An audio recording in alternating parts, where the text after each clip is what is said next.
అత్త ఒక ఇంటి కోడలే ఈ సామెత చెప్పుకోవడానికే కాని కోడలు ఇంటికి వస్తే మాత్రం అత్తకు ఎక్కడా లేని పవర్ చేతికొచ్చేస్తూ ఉంటుంది. నా కొడుకు బంగారం, బాగా చూసుకో ఉంటుంది అత్త. మరి ఆడపిల్ల వాళ్ళ అమ్మకు కూడా బంగారమే కదా. అత్త కోడలు ఇవి రెండు కూడా భిన్న ధృవాలు.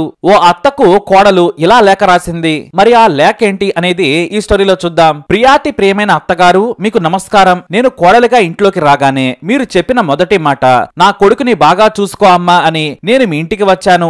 ఎవరు ఎవరిని చూసుకోవాలి? నన్ను మీకు అప్పగించేటప్పుడు మా అమ్మా నాన్న ఏం చెప్పారు? బాగా చూసుకోండమ్మా, నా బిడ్డ జాగ్రత్త అని పంపించారు. కానీ మీరు చేసేదేంటి? నీ కొడుకు రాజాకా బేట, నేను మాత్రం పని మనిషిగా ఇంటికి వచ్చానా? కొడుకుని బాగా చూసుకోమని మీరంటారు. అతను టీవీ ముందు కూర్చుంటే కాఫీ, సమయానికి భోజనం పెట్టడం, ఇదేనా బాగా చూసుకోవడం అంటే? ఆఫీస్ నుంచి రాగానే సాక్సులు కూడా తీసి బయట వేయడం, విడిచేసిన బట్టలు వాషింగ్ మిషన్ లో వేయడం నా పని. అంతేకాదు ఆయనకు వేడి నీళ్లు కూడా నేనే పెట్టాలి. ఆ తర్వాత భోజనాలు, ఇంకా బండెడు చాకరీ. కానీ నేను కూడా ఆఫీస్ కి వెళ్తున్నాను, ఆఫీస్ నుంచి వస్తున్నాను, నేను కష్టపడుతున్నాను. అలాని పనులు చెయ్యను అని అనడం లేదు. కాస్త నా పనిలో సాయం చేయమని మీరు చెప్పకపోయినా పర్వాలేదు, కానీ తన పని తాను చేసుకోమని ఒక్కసారైనా మీ ముద్దుల కొడుకుకు చెప్పారా? లేదు, మీరు చెప్పరు. ఎందుకంటే కోడలంటే ఫ్రీగా వచ్చిన మనిషి కాబట్టి. ఇక మీరు నాకు చెప్పే రెండో మాట ఏంటంటే నా కొడుకు గురించి నాకు బాగా తెలుసు, వాడి గురించి నాకే తెలుసు అంటారు. హలో అత్తగారు, మీ అబ్బాయిని మీరు పెంచి పెద్ద చేయొచ్చు, చదివించి ఉద్యోగం చేయించే స్థాయికి తీసుకురావచ్చు. కానీ నేను రోజు అతనితో పడక షేర్ చేసుకుంటాను. మీ అబ్బాయి మీకు తెలియని వ్యక్తి.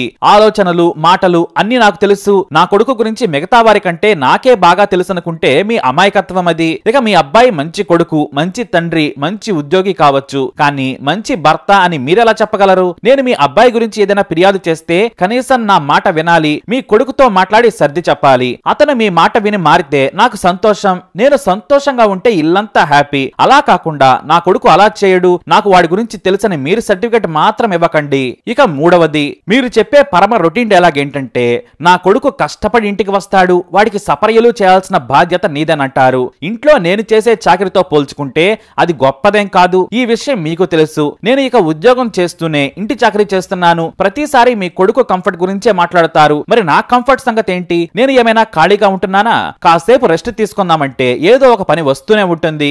ఇక పిల్లలు పుట్టాక విశ్రాంతి అనే పదానికే మేము విశ్రాంతి చేస్తున్నాము. ఇక నాలుగవ పాయింట్, ప్రియమైన అత్తగారు, నేను ఇంటికి వచ్చిన కొత్తలో ఓ మాట అన్నారు, ఈ ఇంట్లో రూల్స్ డిఫరెంట్ గా ఉంటాయని. రూల్స్ ఏంటి చెప్పండి? నేనేమైనా ఖైదీనా లేక మన ఇల్లు చర్లపల్లి జైలా? నా రూల్స్, మా ఇంటి రూల్స్, మా ఇంటి పద్ధతులని కొత్తగా చెబుతారు. అందరం కలిసి తలా ఒక పని చేస్తే అందరి రూల్స్ ఒకటే, కానీ కోడలు మాత్రమే అన్ని చెయ్యాలి. కొడుకు మాత్రం హాయిగా టీవీ ముందు కూర్చొని రెస్ట్ తీసుకుంటుంటే హోటల్లో సర్వర్లా అన్ని దగ్గరకు తీసుకెళ్లాలి. ఇంటి పని తాను చేయగలిగేవి తాను చెయ్యాలని మీరు చెప్పాలి అత్తయ్య.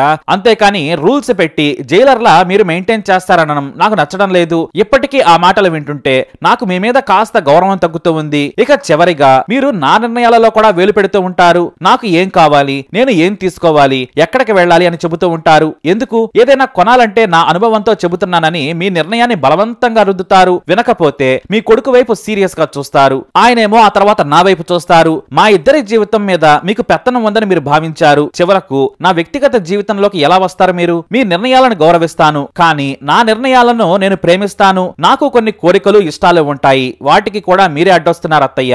నేను తప్పులు చేయొచ్చు, కాదనలేను. ఈ లోకంలో ఎవరూ పర్ఫెక్ట్ గా ఉండరు, మీ కొడుకుతో సహా. ప్రతి వ్యక్తికి లోపాలుంటాయి. కాబట్టి కోడళ్లకు మీరు రూల్స్ పెట్టకండి. మీ కొడుకే బంగారు కొండ అనుకోవద్దు.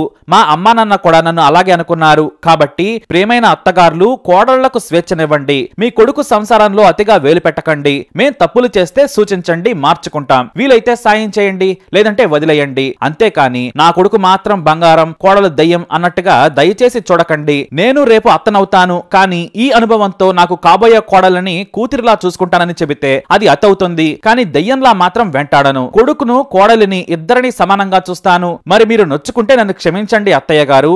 ఇట్లు మీకు ఇష్టం లేని కోడలు. ఇది ఓ కోడలు అత్తగారికి రాసిన లేఖ. మరి ఈ లేఖపై మీ అభిప్రాయాలను తప్పకుండా కమెంట్ ద్వారా తెలియజేయండి. అత్తగారు గాని, కోడలు గాని. అలాగే మీ సలహా కూడా ఇవ్వండి. మరి ఈ వీడియోని లైక్ చేయండి, షేర్ చేయండి, మా ఛానల్ ని సబ్స్క్రైబ్ చేసుకోండి.